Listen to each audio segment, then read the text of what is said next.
Thinking of starting a business in Massachusetts? Well, you're in the right place, but forming an LLC here isn't just about filling out paperwork. Between legal hurdles, tax traps, and common missteps, it's pretty easy to get stuck before you even begin. So in this video, I'll break it all down step by step so you can skip the stress and build your business the smart way. And before we start, it's worth noting that when it comes to privacy, there's one specific step that is extremely important, but more on that here in a minute. So here's what most new business owners don't realize. Massachusetts is now one of the best spots in the country for launching an LLC. In 2025, CNBC ranked the state as the most improved for business, soaring 18 places after major policy upgrades that help fuel businesses and their growth. Wallet Hub also named Massachusetts the top state economy, pointing to booming industries, tech innovation, and unbeatable job growth. What's more is that LLCs here combine strong personal liability protection with pass-through taxation, so you can avoid double taxation on profits. But the first step is important. You can't access those advantages without first getting your LLC's name right. So next, I'll show you how to pick a name that clears all the legal hurdles and sets your business up for success. Now, before we jump in too deep here, here's one thing to keep in mind. Starting your business, it should be exciting and not overwhelming. But forming an LLC on your own, that can get confusing fast with all the legal forms, the rules, and easy to miss details. Now, I will walk you through everything in this video, but if any part of this feels confusing, I've got a favorite LLC formation service that makes the whole process super simple and stress-free. It's guided, beginner-friendly, and only costs $39. So if you hit any bumps along the way, just go ahead and click right up here to get step-by-step help setting up your LLC the easy way. All right, so your LLC's name is more than just a brand. It's a legal requirement. Now, in Massachusetts, your name must be unique so that nobody else in the state can use it. You want to make it memorable, make it you, but always run it through the state's online business search tool first, which is linked to in the description below, along with any other resource that I mentioned in this video. Now, if you find a great name, but you aren't quite ready to file everything yet, you can reserve it for up to 60 days for a small fee. And don't forget, your name needs to end with limited liability company or LLC. And you also want to steer clear of names that sound like government agencies or include restricted words like, bank or insurance, unless you're licensed, of course. And that'll save you a lot of paperwork headaches later on by doing that. Now, the truth is most people rush this part, so take your time.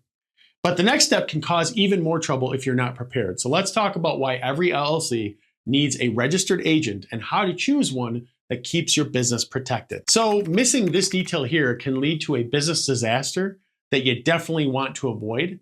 And this is the important step for privacy that I mentioned in the intro. Now, Massachusetts law says that every LLC needs a registered agent.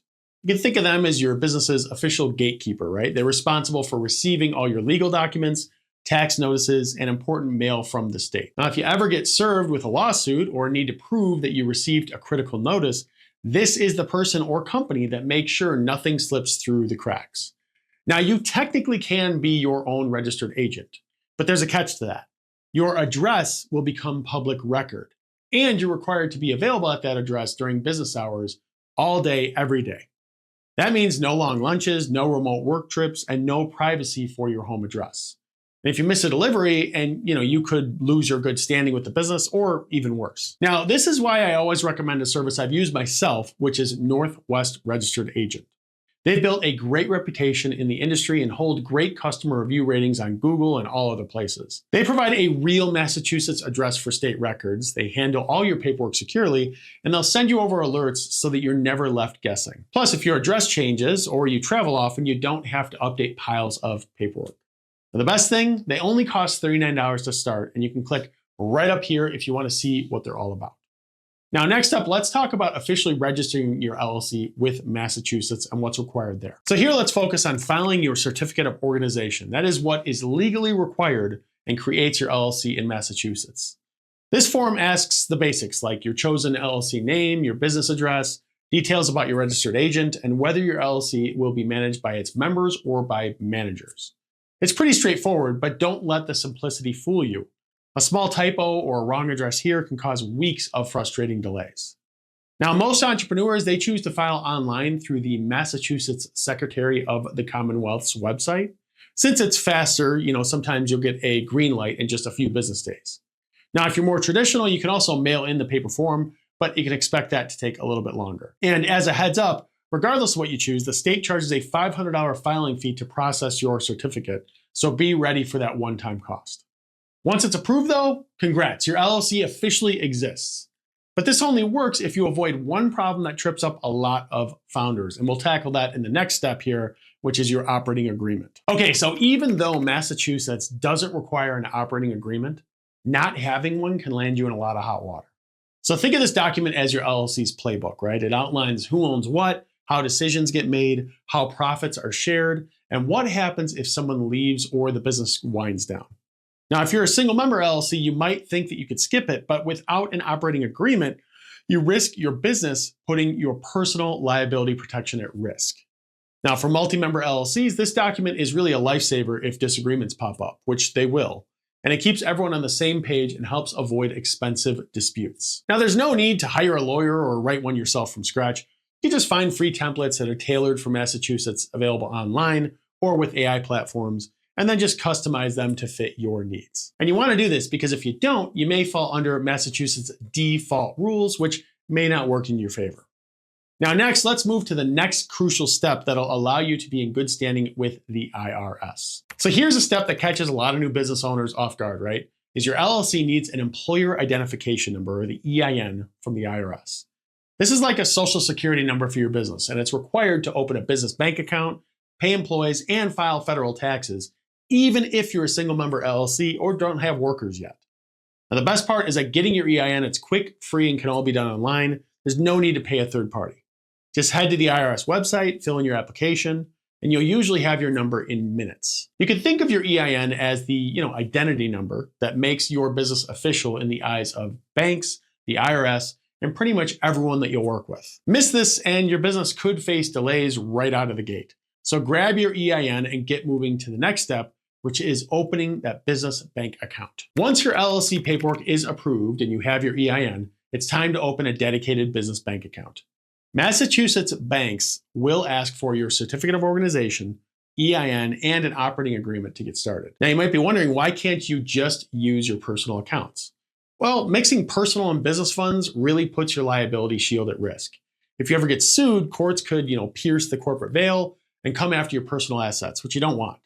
Plus, a separate account makes tracking expenses, taxes, and profits much easier, and you'll look a lot more credible to vendors, partners, and clients. Now, next, let's get into securing licenses and permits to keep your business out of trouble. Most Massachusetts businesses need some sort of license or permit before opening their doors, and the requirements can really vary a lot depending on what you do and where you're located. Now, the state doesn't require a general business license, but specific industries like food service, childcare, or anything health-related come with their own special rules and extra hoops to really jump through. Now, beyond the state, each city or town usually has its own set of permits as well. Now, the safest move, use the state's business licenses and permits page for guidance, then double check with your local city or town clerk. Get this step right and your business will operate more smoothly from day one.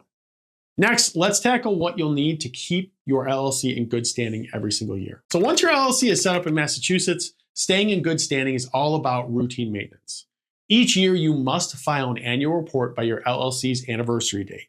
This confirms that your business info is current. Missing this deadline can get expensive, so for 2025, the fee is $520. If you skip the filing, your LLC gets flagged as delinquent, and if you ignore it long enough, the state can actually shut down your company completely. And besides the annual report, remember to file any necessary local and state tax forms each year. Staying organized keeps your business legal, avoids penalties, and lets you focus on growth instead of all the paperwork headaches. Now, next, let's look at all the total costs to not just starting your LLC, but to maintain it annually. So first, let's talk about the startup costs, right? Certificate of organization that's required, $500 one-time state filing fee to legal form your Massachusetts LLC with the Secretary of the Commonwealth. Next, business name reservation, optional, $30 if you want to reserve your LLC name for up to 60 days before filing. From there, registered agent. This is optional but recommended. That's $0 if you act as your own agent and give up your address to public record, or $39 if you use Northwest Registered Agent. Also, business licenses or permits, this is possibly required, but make sure to check. That's $50 to $500 depending on your location and the industry.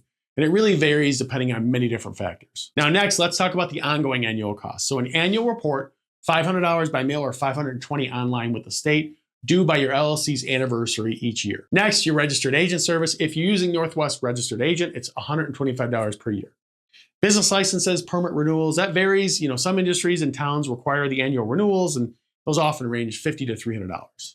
Also taxes, so state and local taxes will depend on your income, sales, and payroll. Now for most LLCs using Northwest Registered Agent and needing standard permits, expect to spend around $650 to $900 to start and about $600 to $850 annually to maintain your LLC. Now again, to help with this, I advise you to use a service like Northwest Registered Agent, right? Which you can click on right up here to check out, as they'll really help you stay in compliance year after year while you just focus on running a profitable business.